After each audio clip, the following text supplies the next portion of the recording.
para makapunta kayo dun sa terminal ng bus papuntang Macau. Ang price ng bus is 65 HKD.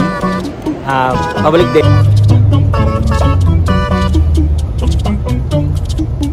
Nasa langit na ako.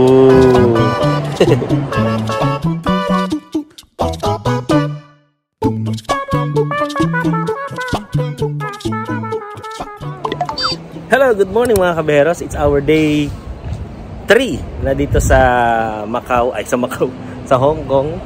Ba't ko nasabing Macau? Kasi ngayong araw ay pupunta kami ng Macau. So, bagay pumunta ron ay kakain muna kami ng aming lunch. Tapos diretso na kami sa sakayan ng bus papunta kami Macau. Hindi kami mag-ferry. Let's go!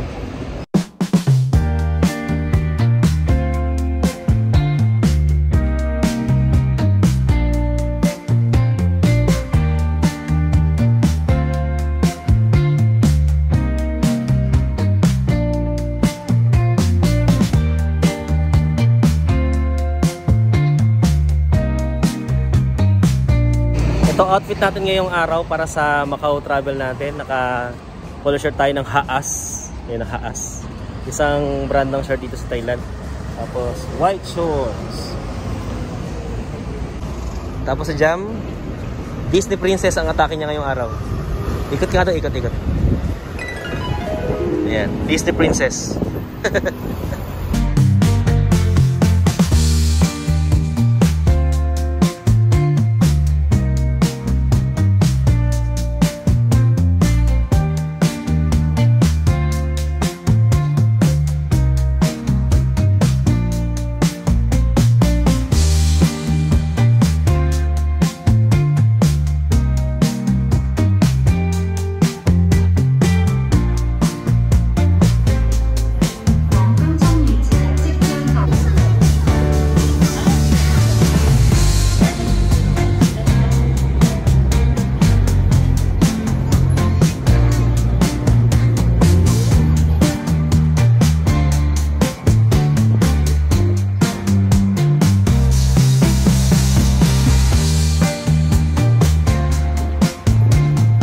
Okay mga kaberos, we are here sa Sunny Bay, sa station. Ito rin yung station papuntang Disneyland. Pero dito rin yung sakayan papuntang dun sa Macau, Hong Kong Macau Bridge. So dito yung B5. B5, dyan ka sasakay. Para makapunta kayo dun sa terminal ng bus papuntang Macau. So yun.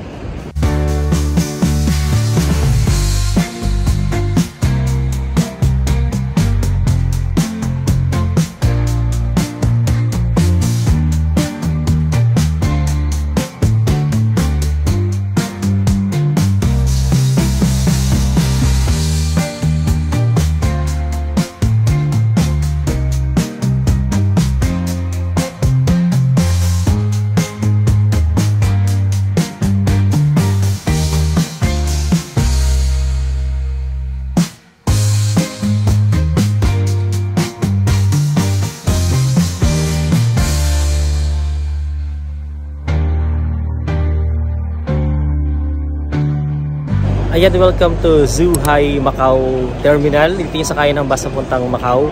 Ang price ng bus is 65 HKD. Pabalik din 65, pero kapag gabi 70 yun. Okay, so ngayon bibili kayo ng ticket to Macau. Ayan mga kabeheros, dahil ang Hong Kong at ang Macau ay magkaiba ng administrative region, special administrative region ng China, kailangan pa rin dumaan sa immigration at ipakita ang iyong passport. At ganoon din pagdating mo sa Macau. Ito yung itsura ng ticket niya, 65 HKD yan. After nyo sa immigration, may mag-guide naman sa inyo pupunta sa bilihan ng ticket. Pwedeng yung sa kiosk na yon, or pwede kayong magmano-mano na bumili ng ticket doon. Okay, now pupunta na kami sa bus station, sa bus ko saan andun yung sasakyan namin. Quick info lang about sa Macau. Ang Macau ay parang Hong Kong, special administrative region siya ng China. So, kailangan mo talaga tumaan sa sa immigration para para ma-check yung passport mo. And gumagamit din sila ng ibang currency like Macau Pataka. 'Yon. Pero pwede gumatanggap din sila ng HKD. kung gusto nyo gamitin.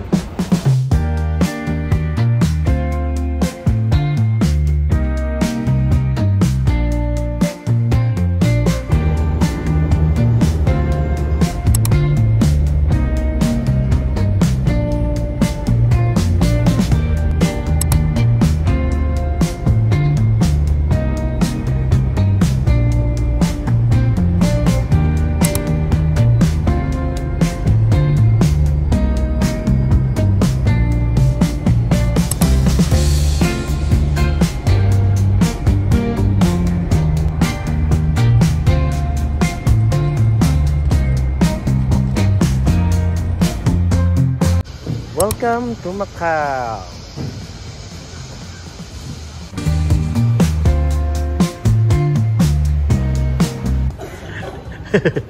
And we're done sa immigration ng Macau.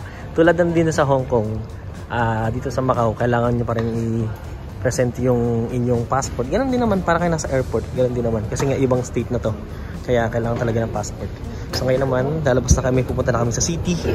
Ang aming first agenda is makapunta ng Senado Square at saka the ruins.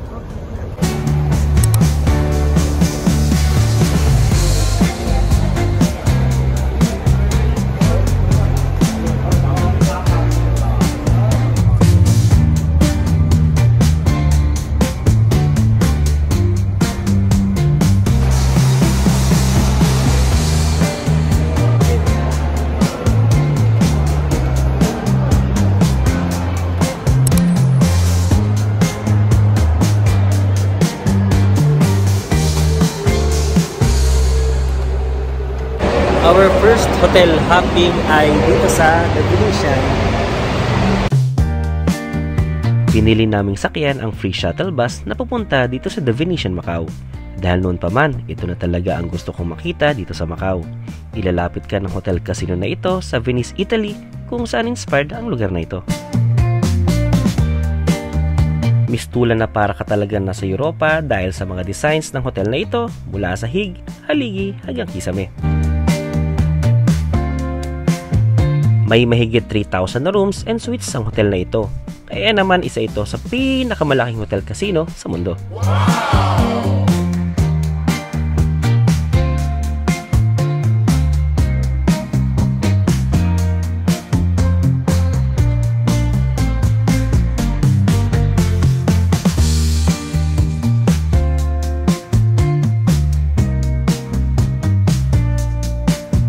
At huwag palalampasin ang Grand Canal na makikita sa second floor ng hotel na ito. Hindi lang ang hotel at casino, kundi may attractions din na tsak naman nakawiwilihan ng mga bibisita rito. Siya nga pala, ang lahat ng ito ay free ha, walang entrance fee sa pagpasok dito. Ang galing!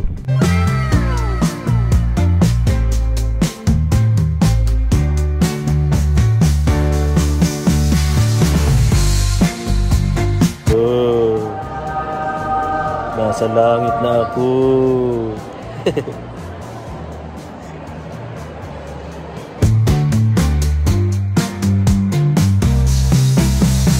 Welcome to Venice, Italy.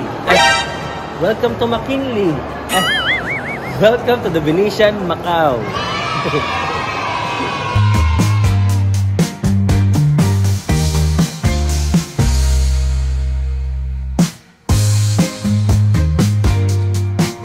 Dito sa The Venetian Macau, kahit gabi na ay maliwanag pa rin ang sikat ng araw. Tulad yan. Summer na summer pa rin dito kahit winter. Hindi dito naggagabi. Laging maliwanag dito.